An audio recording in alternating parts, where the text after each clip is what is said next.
자, 이제 447페이지 제 3자리 직업공모제. 자, 이쪽 출제 빈출 좀 높죠. C급인데 사실 B급에 준하는 C급이에요. 그러니까 96년도에 고급의 행정학이 등장했죠. 2000 초반까지만 하더라도 매년 나왔던 문제인데 약간 격감했지만 그게 굉장히 중요합니다. C급이에요.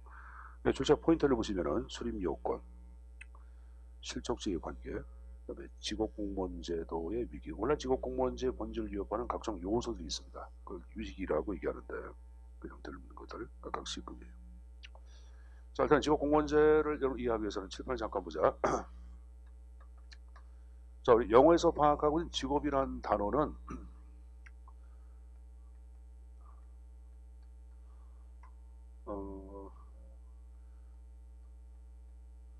버케이션이 있고 오큐페이션.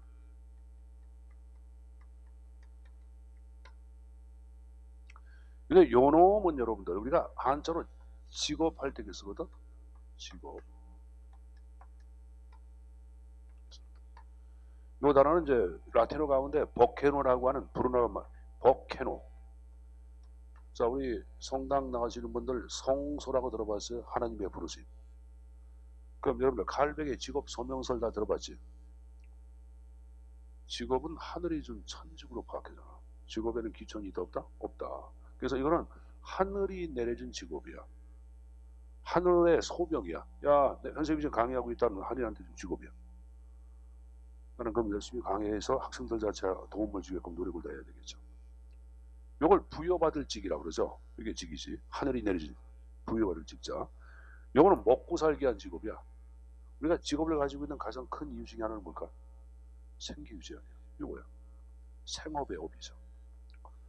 그러면 직업공무원제 직업은 요거 둘 다 아니에요. 응? 뭘 쓰냐면은 직업공무원제를 쓸 때 더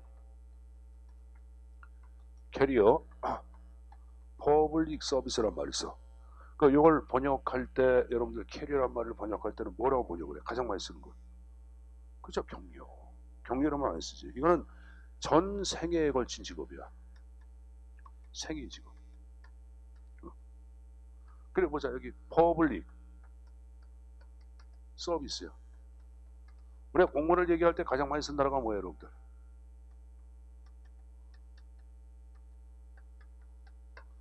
어드미니스트레이터란 말을 쓰거든요. 우리 대학 수업 시간에 어드미니스트레이션이란 말은 뭐라 하세요? 지난번에 한번 제가 행정학 처음 얘기할 때 관리. 그럼 우리가 번역할 때 뭐야? 관리자예요, 관리자. 근데 우리가 파악하는 공무원은 그럼 관리자가 아니고서 누구야? 공공에 봉사하는 자야.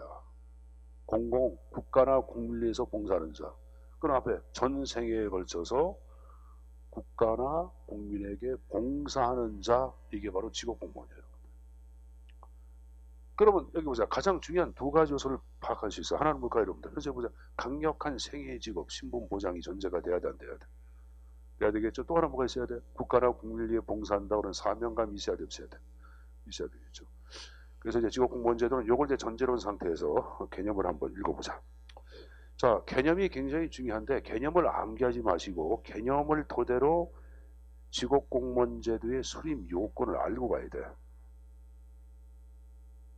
자, 그럼 다음 거 보자.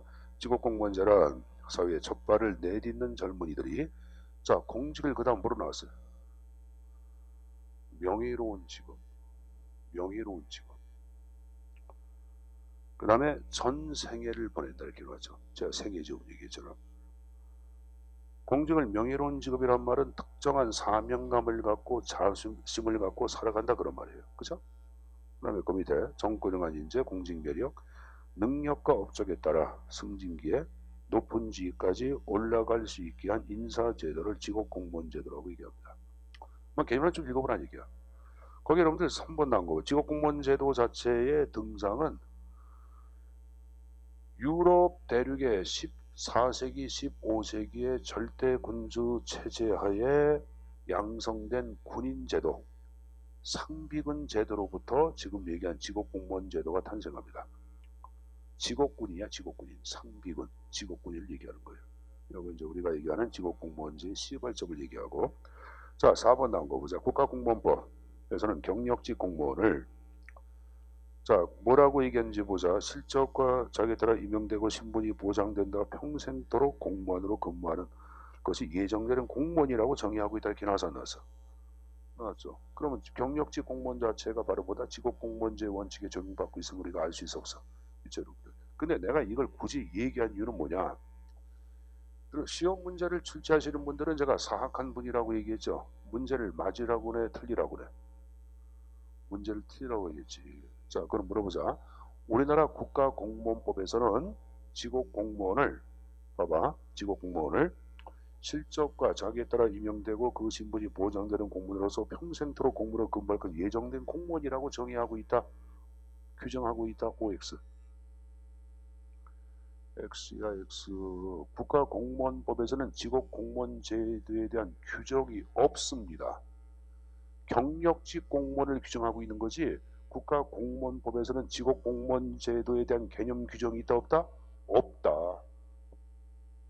경력직을 정의하고 있는 거지. 저 선생님께 얘기해도 이해 안 가는 사람, 이게 무슨 말인지 이해가 안 가요.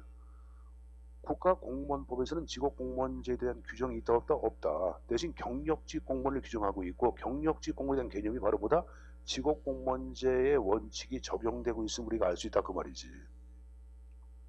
그러니까 이걸 여러분들 그 경력직 자체를 직업공무원을 바꾸면 여러분들 X가 되는 거야. 알았습니까?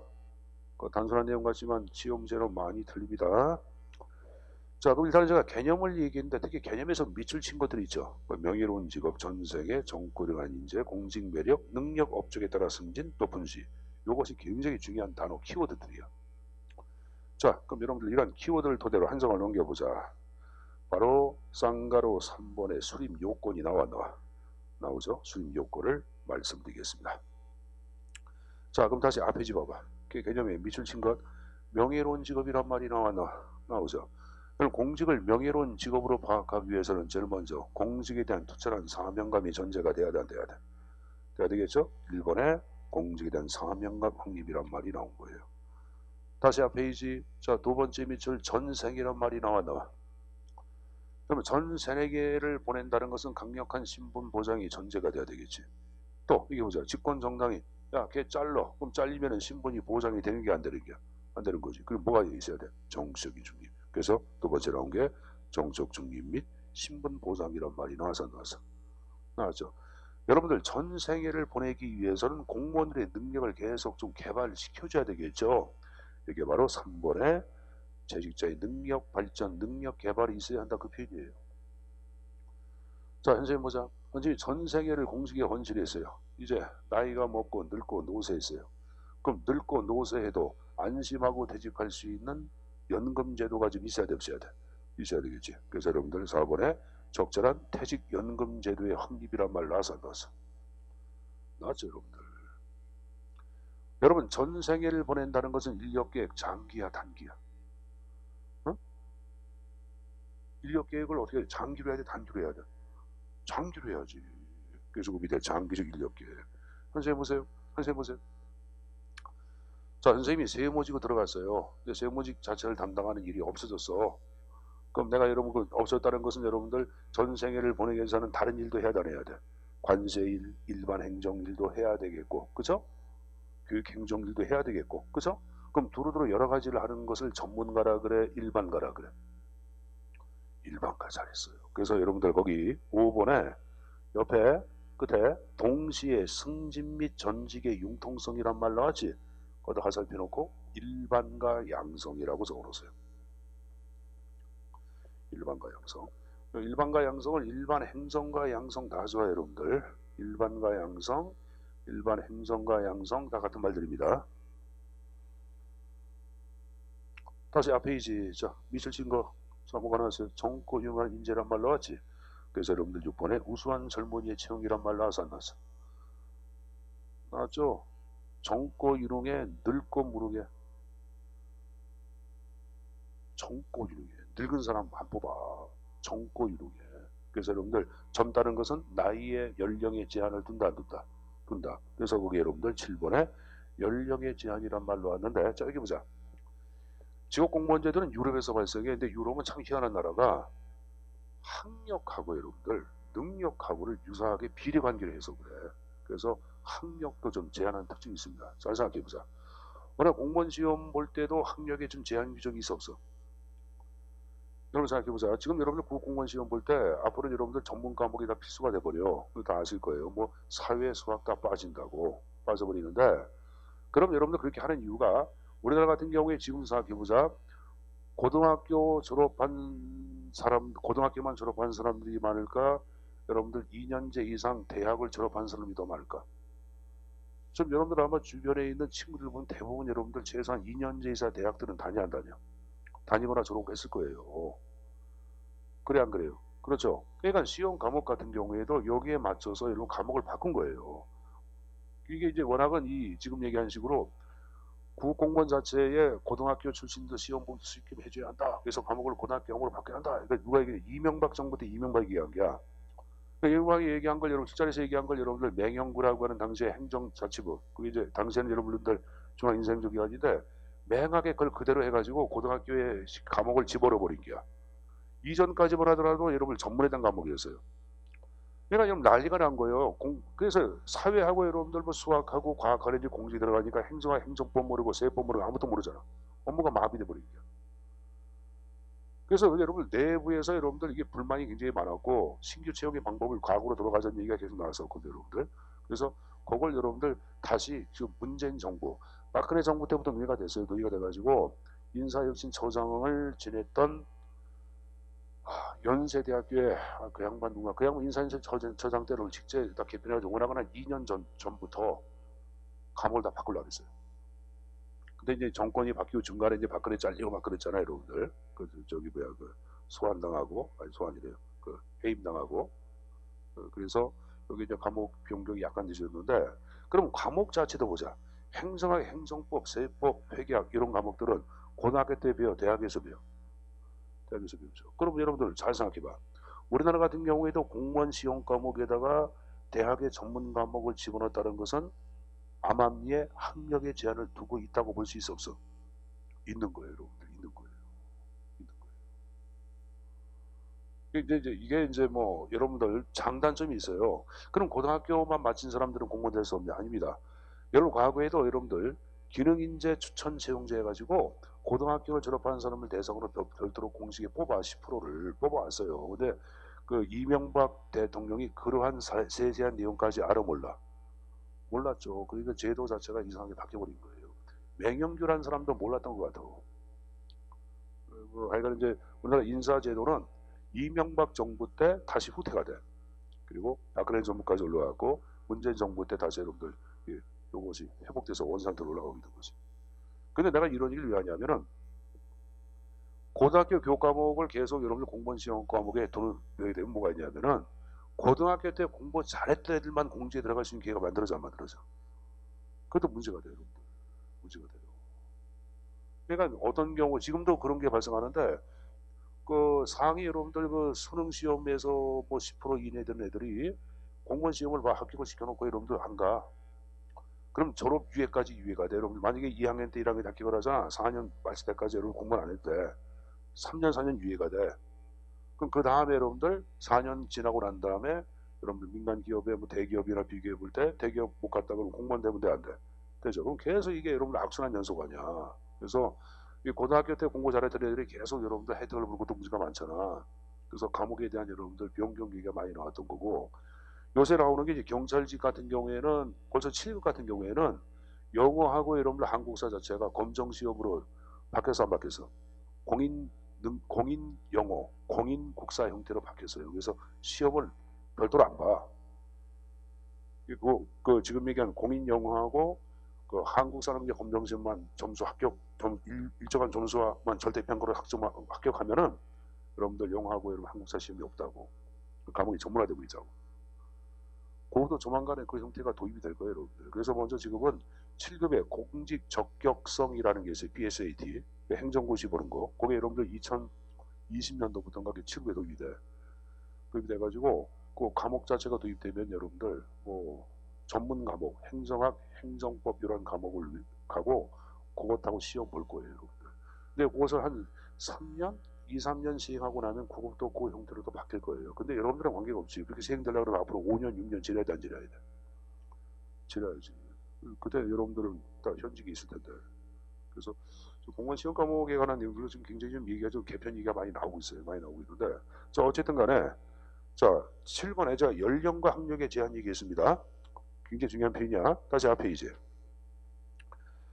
자, 그리고 이제 그 아까 밑줄 친 거 보자. 정부관 인재. 그다음 공직을 매력 있게 여기고 이렇게 나왔어. 여러분, 공직을 매력 있게 여기기 전에 일단은 돈, 보수와 적성성을 떼야 돼.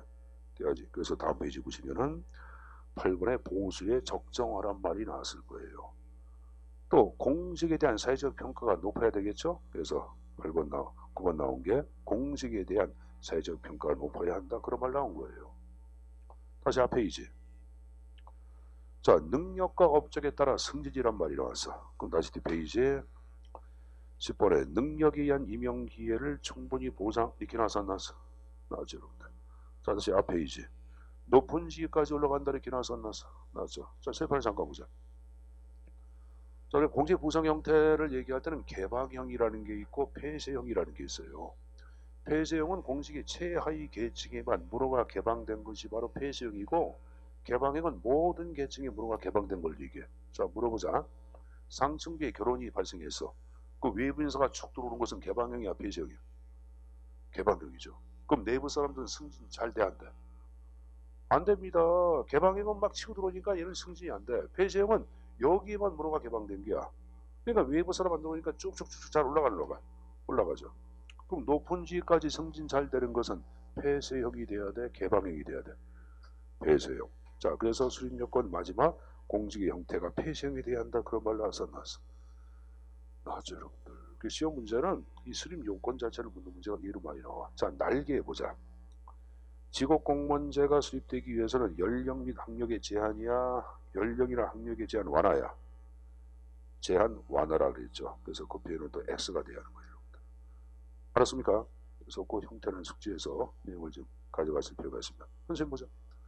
자, 선생님 보세요. 물어볼게. 직업 공무원제는 전 생애에 걸쳐서 공무원으로서의 사명감을 갖고 국민이나 국가에 봉사할 것을 강조한다. OX. 다시 한번. 직업 공무원제는 전 생애에 걸쳐서 공무원 신분을 갖고 국민이나 국가를 위해 봉사할 것을 강조한다. OX. 잘했어요. 그럼 여기 보자. 전 생애에 걸쳐서 국가라 국민에 봉사한다는 사명감이라든가 여러분들 나름대로의 지식을 갖고 무장하는 것을 우리는 전문 직업주의의 확립이라 그래요. 뭐란다? 자, 여기 보세요. 내가 방금 전에 뭐라 했어요? 전문 직업주의의 확립이야. 전문가가 아니야. 이게 아니야. 아까 직업공무원제에서 양산한 공무원 일반가라 그랬어요, 전문가라 그랬어요? 여러분 일반가라 그랬잖아. 아까 일반가의 반대말은 전문가고 전문 직업주의는 그 별개야. 전 세계에 걸쳐서 공직이란 내가 전문적인 직업을 갖고 국민에 봉사한다는 사명감. 그건 전문 직업주의야. 그러면 직업공무원제에서는 전문 직업주의를 강조한다. OX.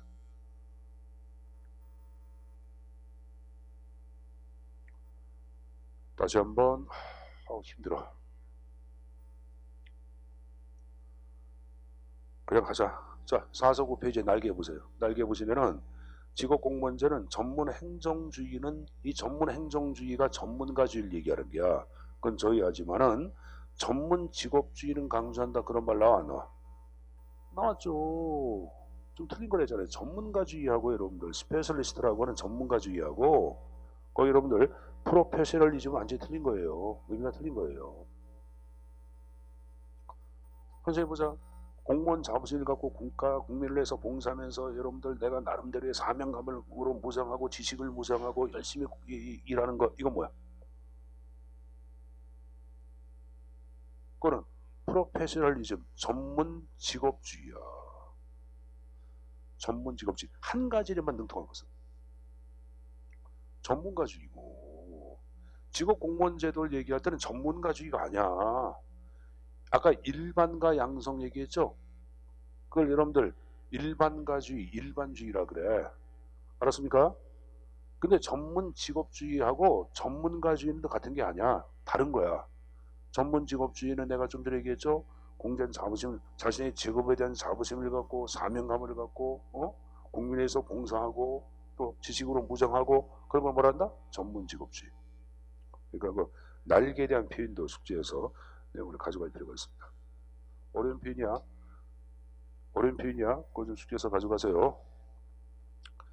자, 그 다음에 직업공무원의 장단점 여러분 한번 읽어보시고 4서 9페이지에 직업공무원제와 실적주의와의 관계가 나오고 있는데, 자, 여러분들 다시 4사 8페이지 직업공무원제의 수립 요건을 다시 봐봐. 수립 요건에 이번에 정속 중립하고 공무원의 신분 보장 나왔죠? 자, 10번에 능력에 따른 임명 나와서 안 나왔어? 나왔죠. 그럼 지금 얘기한 거 정숙인 중립, 신분 보장, 능력에 따른 임용, 요 세 가지는 자, 왜 들어보자. 아까 실적주의의 3대 요소 배운 거 기억나나? 자, 다시 우리 앞쪽으로 쭉 넘어가서 442페이지.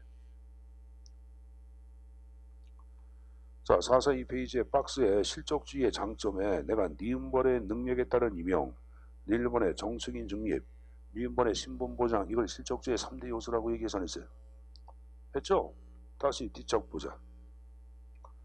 그럼 아까 제가 448페이지 수립 요건에 2번하고 여러분들 몇 번이야? 10번을 보면은 실적주의의 3대 요소랑 같은 것 같아. 같아요. 그럼 직업공무원 제도하고 실적주의는 이게 공통점이 있다고 해서 같은 제도냐? 아닙니다. 등장시기나 등장 국가가 벌써 틀려. 직업공무원 제도는 유럽 대륙에서 발생한 거고 실적주의는 미국에서 발생해. 시기 틀리죠, 여러분들. 그래 안 그래? 절대 왕정 때 증정한 거고 이쪽은 1880년에 만들어진 거고. 그래서 449페이지 자, 양자의 관계 차이점 나온 거 보자. 실적주의가 오늘날 직업공무원제 확립에 기여하는 건 사실이나 실적주의의 재택이고 직업공무원 재택을 의미하는 것은 결코 아니다. 자, 공통점 세 가지 나왔죠. 중립성, 능력임용, 신분보장 공통점. 그러나 차이점이 있다 없다? 있다. 그래서 박스에 차이점이 쭉 나와 있을 거예요. 자, 일단 직업공무원제를 얘기하더는 자, 전통적인 농업사회를 근간으로 등장한 나라들 영국, 독일, 프랑스, 일본에서 발생했고 실적주의는 산업사회를 근간으로 한 미국에서 여러분들 전형적으로 발달이 이루어집니다. 그럼 직업공무원제하고 3번의 계급제, 4번의 폐쇄형은 어머니가 같은 형제야. 한 배에서 나왔다 이게야. 무슨 말이냐면은 특정 국가에서 직업공무원 제도를 선택을 하면은 특별한 이변이 없는 한 계급제나 폐쇄형의 공직의 형태를 취해왔다 그 말이에요. 마찬가지로 일종의 실적주의하고 3번의 직위분리제 개방형 또 한배에서 나온 형제야. 이쪽도 마찬가지로 그 나라의 관행 관례적으로 실적주의를 선택한 보통 직위분리제 개방의 형태를 취해왔다 그 말이에요, 여러분들. 자, 직업공무원제는 인간 중심으로서 5번의 생의 직업을 강조합니다. 실적주의는 이런 직무 중심이에요. 직무 중심. 그래서 상대적으로 생애성보다는 업적이나 실적, 성적을 중시합니다. 보수도 틀려. 보수 이쪽은 생활을 위한 인간다운 생활을 위한 보수 생활급. 이쪽은 그것이 아니라 직무의 특성에 따라 보수가 지급이다. 자, 현재 보자. 한 선생님이 구급공무원이야. 놀부야. 자, 놀부는 자식이 몇 명이에요? 흥부야, 흥부. 흥부는 자식이 몇 명이에요?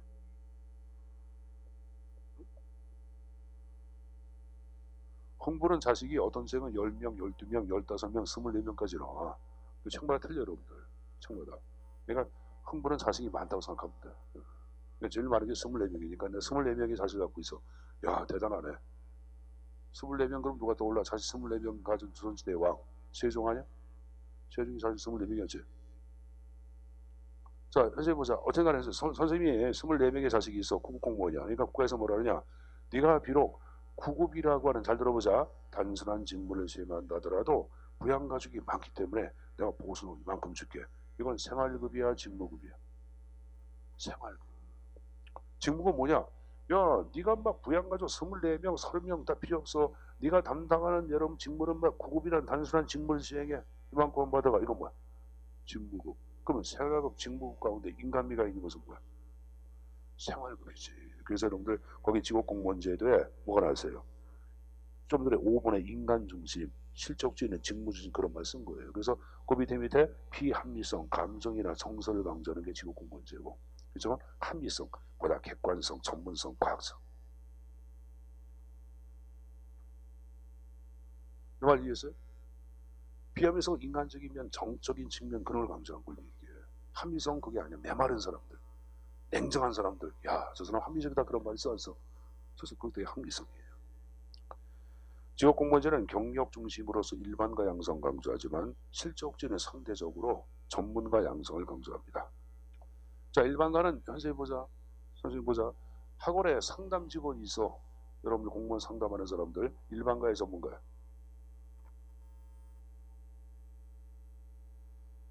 일반가야. 여러분들 아마 학원에서 여러분들 상담하는 직원, 우리 학원에 상담하는 직원이 있어요, 없어요?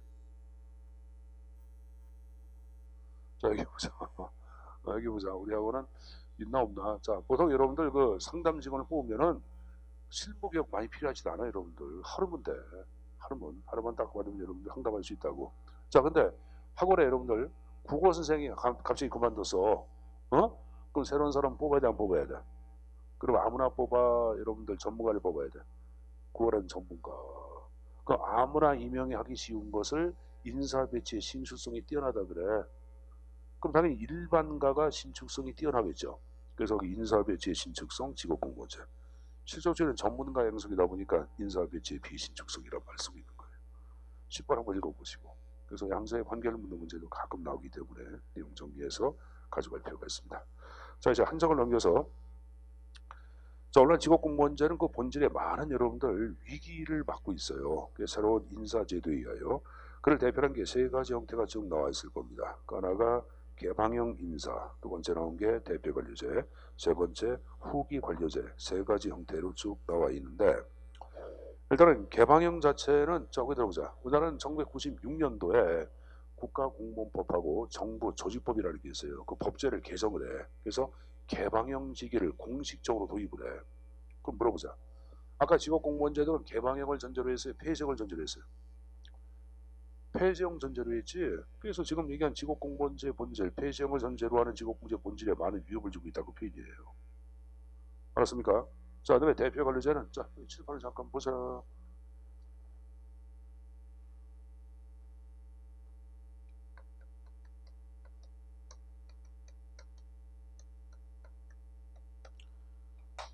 요거는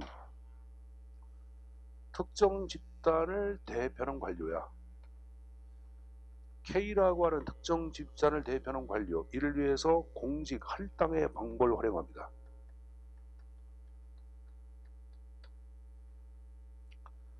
자, 예를 들어서 여러분들 전체 여러분들 국민 가운데 농민이 20%다.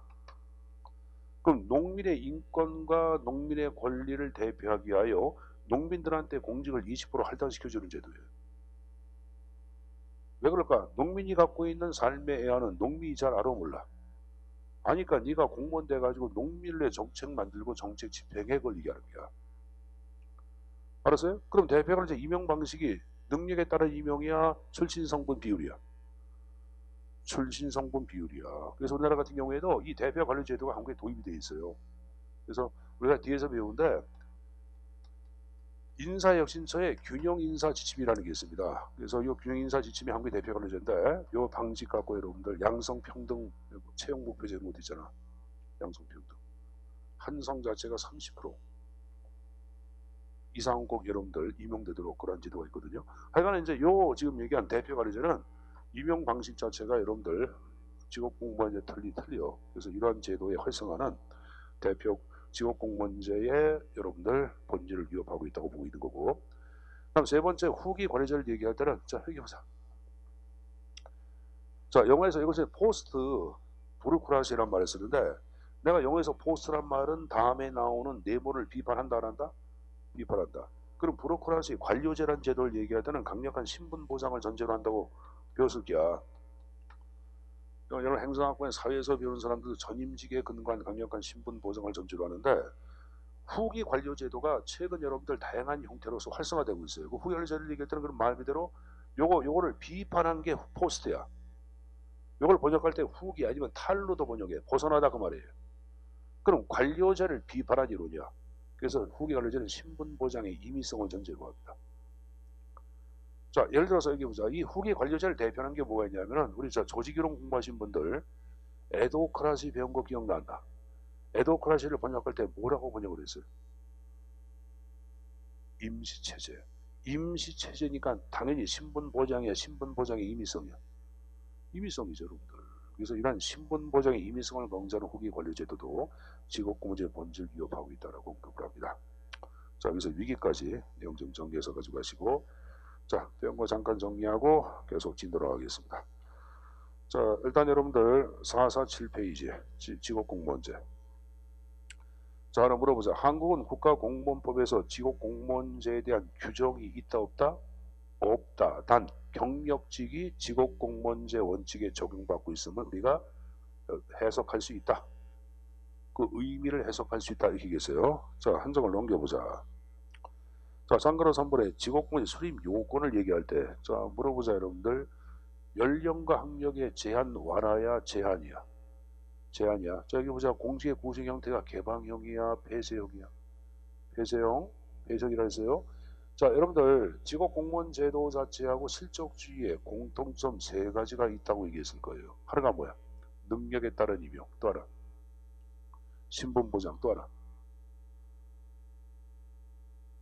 정치적 중요. 정치적 중요. 그렇다고 양제도가 같은 것은 아니라 그랬죠. 양제도 차이점이 있다. 아까 얘기했어요, 여러분들. 자, 여기 보자. 직업공무원 제도는 일반과 양성이야, 전문가 양성이야? 일반가. 잘했어요. 그러나 전문 직업주의는 강조한다. OX. 오, 잘했습니다. 전문 직업주의하고 전문가주의는 같은 게 아니라 그랬어요. 자, 그 다음에 450페이지에 본질 위협하는 요소 3가지가 있다. 개방형, 그 다음에 후기 관료제, 대표 관료제는 직업공무원제도의 본질을 위협하고 있다. 이렇게 얘기했을 거예요.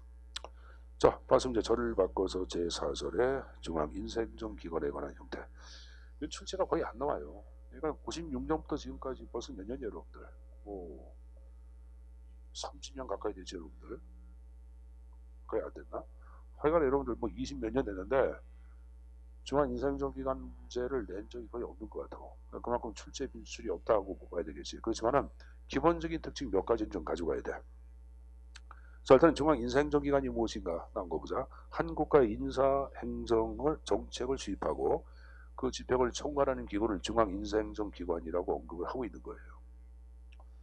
그럼 현재 한국의 중앙인사행정기관은 뭐가 있냐? 뭐가 있을까?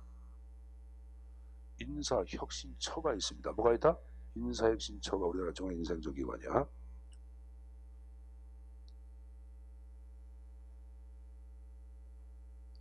자, 근데 여기서 우리가 이제 시험 출제에 이렇게 함정팔 수 있는 내용이 있기 때문에 내가 2가지만 보고 가겠는데, 쌍가로 3번의 중앙인사행정기관의 기능이 나와. 자, 기능에 1번 나온 거 보자. 준입법적 기능이란 말이 나오죠.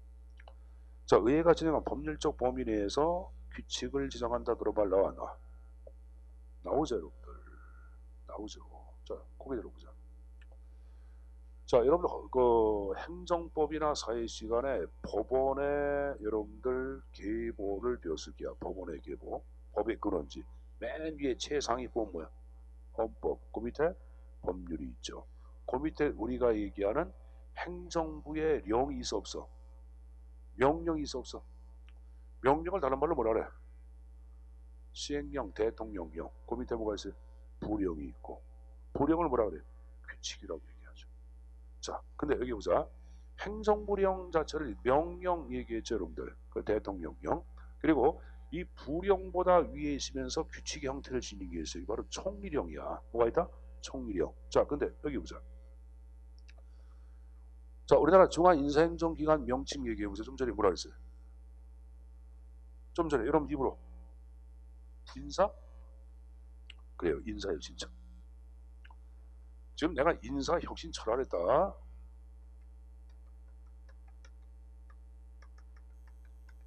인사혁신 부야처야.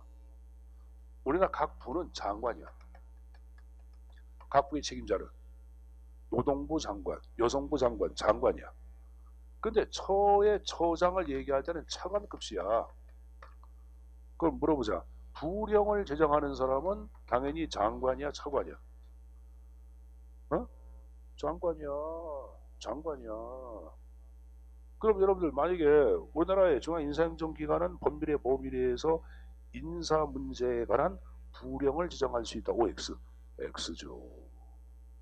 처장은 차관급수야. 자, 근데 선생님 보자. 선생님 보자. 그럼 처장은 어떻게 해요? 잘 들어봐. 처는 국무총리 소속이야. 어디 소속? 국무총리 소속이야. 대통령 소속이 아니라 국무총리. 그럼 총리령으로 인사에 관련된 규칙을 만들어야 돼. 뭐로? 총리령으로. 그래서 거기 여러분들 규칙에다 화살표 총리령이라고 적어놓으세요. 그 혼동을 많이 한다고. 규칙에다가 총리령을 적어놓을 거. 그 시험지를 하면 10명 가운데 여러분들 8명 드린다. 이거. 자, 그리고 또 하나 정리할게. 거기 이번에 준 사법적 기능이란 말이 나오죠. 자, 여기 보자. 행정에서는 이 준 사법이라는 말 많이 쓰는데 여기 보세요. 한자리 이렇게 있어. 이건 뭐야? 사자인데 무슨 사자야? 판단 사자야. 판단. 법에 근거해 판단하는 게야.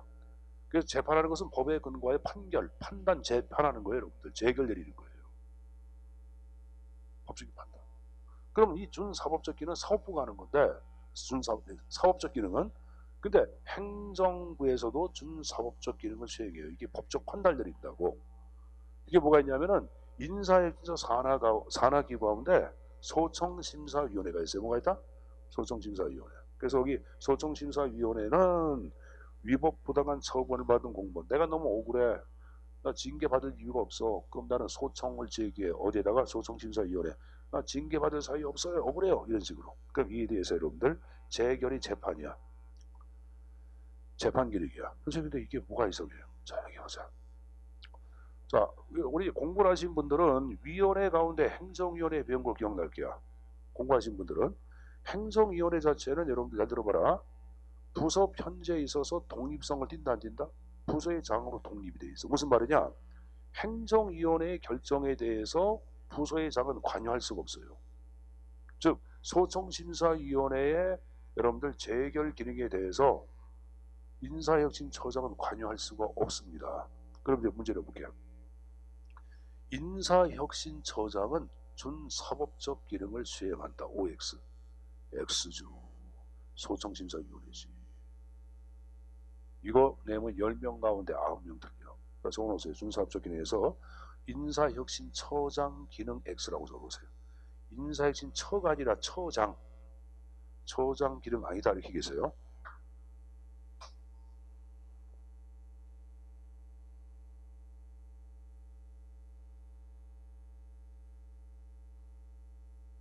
됐습니까? 거기 한 문제입니다. 자, 그리고 또 하나 정리할게. 453페이지, 453페이지. 박스에 각국의 중앙 인사행정기관의 명칭이 쭉 나와. 영국, 프랑스, 미국, 일본, 한국 나와. 한국은 뭐야? 인사혁신처 얘기했죠. 자, 그리고 그 밑에 유형이 독립합의형 나왔고 비독립 단독형이 나왔죠. 자, 비독립 단독형에다가 별표 놓고 한국 적어라. 우리나라는 인사혁신처장 한 사람이 여러분들 뭡니까? 결정을 해야 하네. 하니까 단독형이야. 그렇지만 행정부에 예속이 돼 있잖아. 그래서 여러분들 비독립 단독형 한국. 됐습니까? 그렇게만 정리. 다른 건 원칙 없습니다. 자, 바로 넘겨서 445페이지. 자, 절을 바꿔서 제5절에 공직의 분리 파트에 관한 내용들. 자, 굉장히 중요합니다. 행정학의 출제 우선순위를 100개 정도를 묶어서 내가 책을 낸 게 있어요. 2년 전에 여러분들 책을 낸 게 있는데 출제 우선순위를 쭉 정리해가지고 여러분들 그에 따라서 이제 문제가 나온 걸 책들이 있는데 그 우선순위를 분석해 보니까 지금 우리가 별 공직의 분리 형태는 우선순위 10위권 안에 들어가는 것들이 2개가 있어요. 그러니까 요 자체만 갖고도 문제가 2문항 정도로 나온다 그 말이에요. 그래서 그 출제 포인트에 보시면은 일단 1번 경력직하고 특수 경력직 구분해서 별표 3개 나왔죠. 이게 10위권 안에 들어갈 거예요. 이거 들어가고 그 다음에 이제 그 4번에 직위분리제 나왔죠. 이건 특A급이야. 그러니까 이건 뭐 거의 1, 2를 다 쳐. 1, 2. 네, 그만큼 문제에서 거의 나오는 법. 매년 나온다고 해도 뭐 2018년도 19년도 계속 문제가 나왔어요. 국가직, 지방직 동시에 나오는 경우도 있고 한 군데 나오는 경우도 있고 매번 나온다고. 그리고 기타 이번에 개방형 임용제도, 고위공무원전 제도 그것들도 각각 C급, B급입니다. 자, 그럼 먼저 여러분들 요 경력직과 특수 경력직은 자 출제가 어떻게 나오는지 말씀드리겠습니다. 일단은 양자에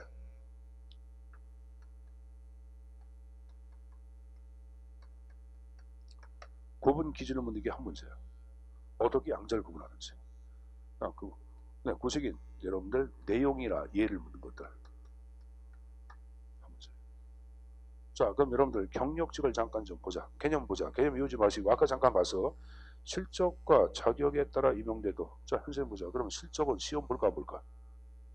시험 보는 제도 역관주의와 실적주의. 잘해서 실적주의 적용받고 있죠. 그 다음에 신분이 보장되고 평생토록 공무원 뭐야? 직업공무원제. 그래서 여기 미시좀 보시면은 실적주의 및 직업공무원제 시험을 토대로 임용되는 사람들 경력직이라고 얘기하는 거예요. 그럼 그렇지 않은 사람들을 뭐라 한다? 특수 경력직이라고 얘기하는 거예요. 자, 하나 물어보자. 선생님 보자. 지방의 의원 임용될 때 시험 봐 여러분들 선거를 토대로 임용이다. 선거니까 시험 보아서 임용되는 게 아니잖아. 그럼 여러분들 우리가 지방 의원은 경력직에 속해 안 속해? 경력직이 안 들어가. 국회의원도 아니야. 대통령도 경력직 공무원이 아니라고 여러분들. 알았습니까? 자, 여기 보자. 조국 법무부 장관 임명됐다. 시험 봐서 임명이 돼 아니야? 아니죠. 그럼 일도 경력직이 아니야? 아니야. 장관도 아니야. 하여간 어쨌든 간에 경력직은 지금 얘기한 식으로 실적제, 직업공무원제, 시험을 토대로 임명된다. 그렇지 않은 사람들 특수경력직. 그럼 지금의 지방의회 의원, 국회의원, 장관 이런 사람들을 몽땅 다 특수경력직에 들어가겠지. 알았습니까? 적지 마세요. 교재 나오니까. 그럼 이제 한 장 넘겨서 양자에 구분 나온 거 봐. 자, 먼저 경력직을 대표하는 게 두 가지 유형이 쭉 나와 있을 거예요. 뭐하고 뭐가 나왔어요? 일반직이 나왔고 또 하나 특정직. 두 가지 형태가 나와 있을 거예요. 일반직하고 또 하나 특정직이 나와 있고. 자, 그러면 이제 특수 경력직은 다시 두 가지 유형으로 구분되는데 그 하나가 뭐예요? 정무직이 나왔고 또 하나 별정직의 형태로 구분됩니다. 자, 일반직 공무원을 얘기할 때는 자 거기 보자. 일단은 1에서부터 9까지 계급이 존재가 되어야 합니다. 그 다음 동그라미 직권, 직렬 동그라미. 직권, 직렬로 항상 구분이 돼.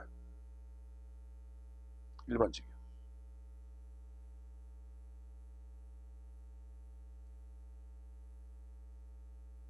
그리고 그 밑에 연구지도, 특수기술, 직렬의 공무원들 들어가는데 그 가로 안에 표현 봐봐. 가로 안에 표현. 연구관, 연구사, 지도관, 지도사의 명칭이 들어갔다. 다 일반직이야. 농촌진흥청 임업연구관, 농촌지도사 다 일반직이 들어가는 거예요. 국립박물관 학예연구사 뭐에 들어가는 거야? 일반직이 들어가는 거예요. 자, 근데 하나 유의할 게 있어요. 연구관 가운데 아닌 게 하나가 있어요. 딱 유일하게 아닌 게.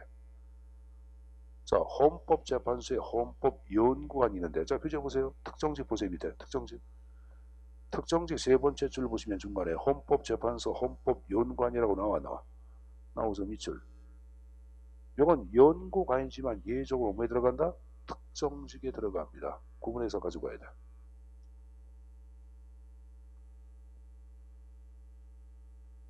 됐습니까? 자, 그리고 또 하나. 거기 일반직 보시면은 일반직 네 번째 줄 끝에 전문 경력관이라고 나오죠. 전문 경력관도 일반직이 들어갑니다. 전문 경력관.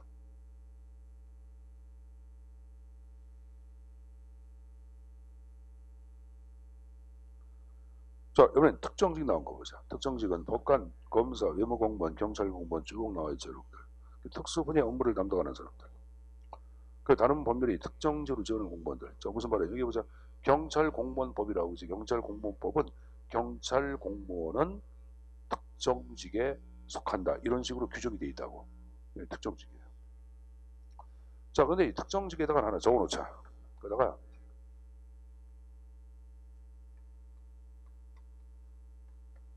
제복을 입고 있다. 그럼 대부분 특정직이야. 제복.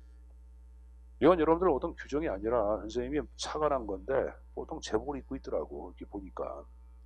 거기 봐봐.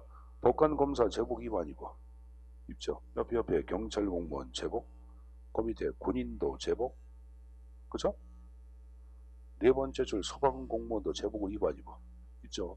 제복을 입고 있으면 대부분 특정 100%는 아닙니다. 여러분 머릿속에 남으라고 한 얘기야. 선생님 보자 여러분들. 여러분 청사 경비원 이런 분들은 뭐에 들어가?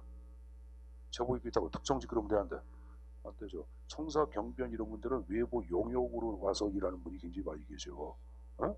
공부도 아닌 사람도 많이 있다고. 그들은 아니고 이건 좀 별개로 좀 봐줘야 이게야. 자 또 하나 선생님 보자. 자지 말고 졸렵지? 자지 말고 선생님 보자. 직군, 직렬로 구분되는 사람들은 뭘까? 직군, 직렬.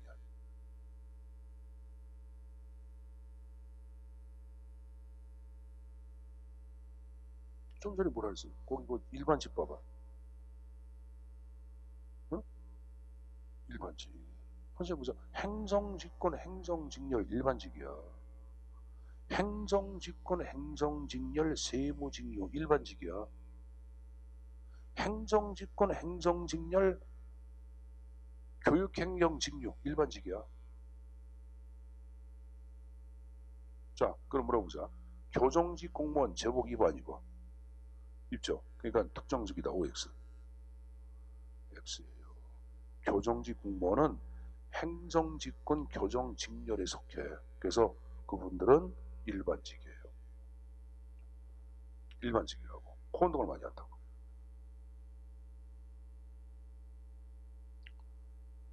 이해했어요?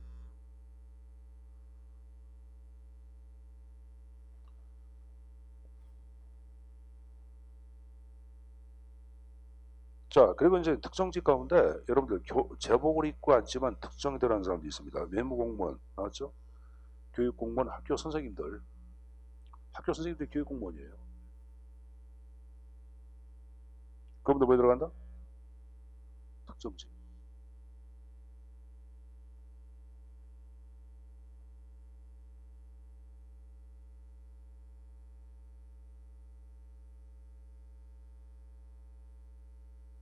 근데 하나 요약해. 이게 보자. 학교에서 근무하시는 국어 선생님, 영어 선생님, 사회 선생님 다 특정직에 들어가는 거예요. 근데 학교 여러분들 행정실 있잖아.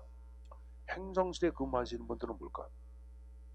일반직. 아까 제가 행정직군, 행정직렬, 교육행정직료. 여기 시험지 가운데 교육행정직이 있어 없어? 있죠. 거기 학교 가면 학교 행정실에서 근무하는 게야. 학교에 여러분들 소무과 있잖아요. 행정실. 교장실 보통 옆에 소무과 있어 없어? 있죠. 거기에 근무하시는 분들은 다 지금 얘기한 뭐에 들어간다? 일반직이야. 특정직이 아니야. 알았죠?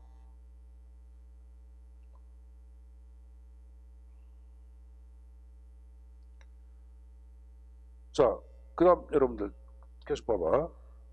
거기 또 뭐가 나왔어요? 군무원. 그렇지? 군무원도 한번 생각해보라고 얘기해서 안 했어요. 그렇죠? 군무원도 여러분들 지금 얘기한 특정직이야. 군무원. 그리고 그 밑에 국가정보원 직원 이렇게 나와서 안 나왔어? 나왔죠? 특정직에 들어가는 거예요. 그러니까 특정직 공무원들이 뭐가 있는지 형태 숙제에서 가져갈 거예요. 자, 이번엔 특수 경력직을 대표하는 게 두 가지가 나와. 뭐하고 뭐. 정무직이 나왔고 또나 별정직.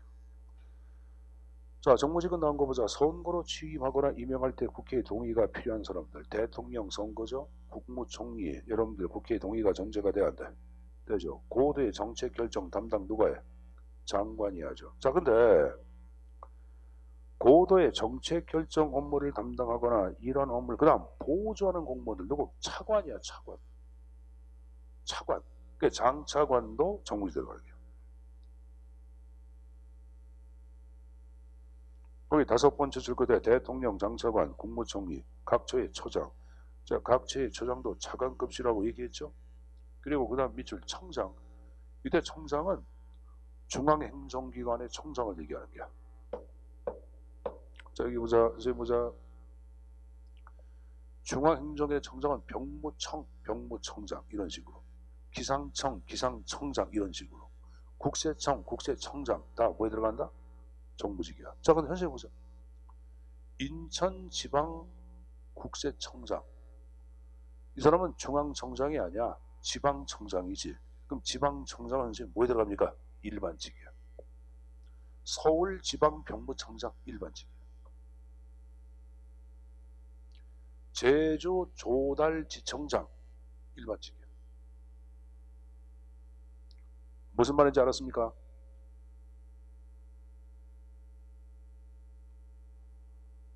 근데 여기 한세 보세요. 한세 보세요. 여기 보죠 지금. 그럼 경찰청장, 중앙청장에 들어가 안 들어가? 들어가죠. 근데 경찰청장은 예외적으로 제복을 입고 있지. 그래서 무릎 빼냐? 특정직으로 빼. 그럼 하나 더 물어볼게요. 한세 보자. 해양경찰청장도 제복을 입어 안 입어?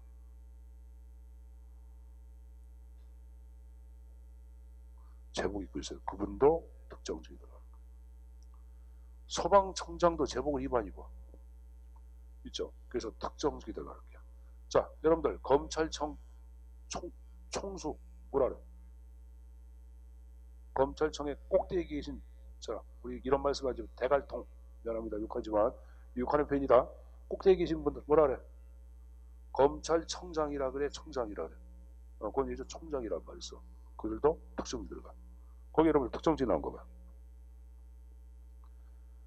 거기 세 번째 줄 해양경찰청장, 검찰총장 이렇게 나와서 안 나왔어. 그 위에 여러분들 중간에 경찰청장 옆에 소방청장 나와서 안 나왔어. 나왔지? 나죠?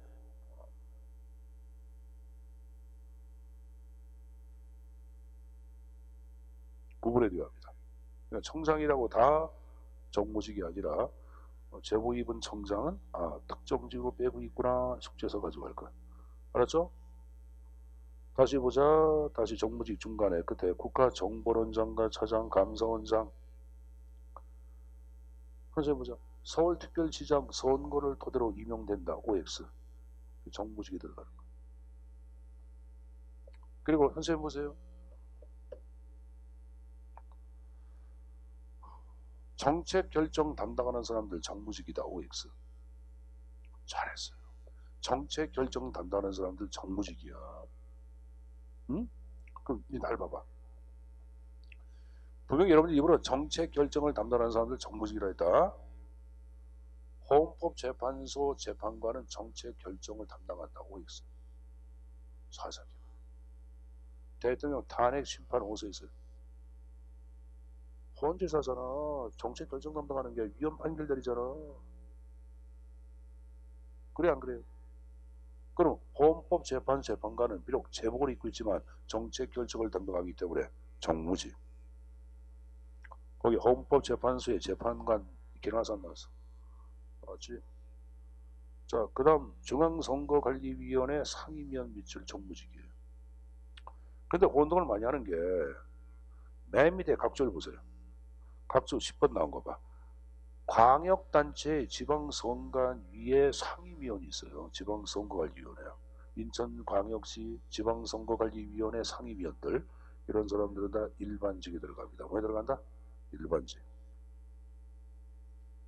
각지에 나와있죠. 옛날 책 가진 사람들은 좀 적어놔야 돼. 옛날 책 가진 사람들 적어놔야 합니다. 내가 지방선관위 상임위원은 뭐라 그랬어요? 일반직. 지방선관 상임위원 일반직입니다.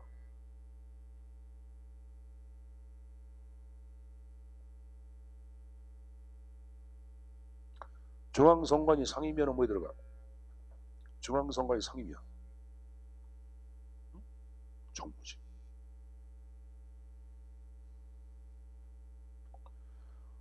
선생님 이거 외워야 돼. 이건 외워야 돼.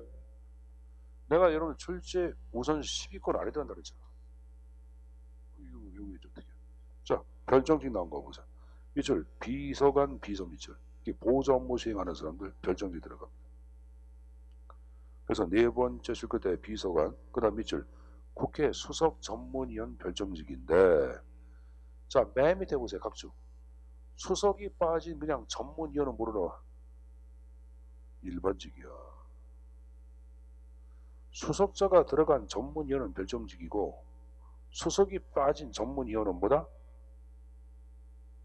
일반직이고.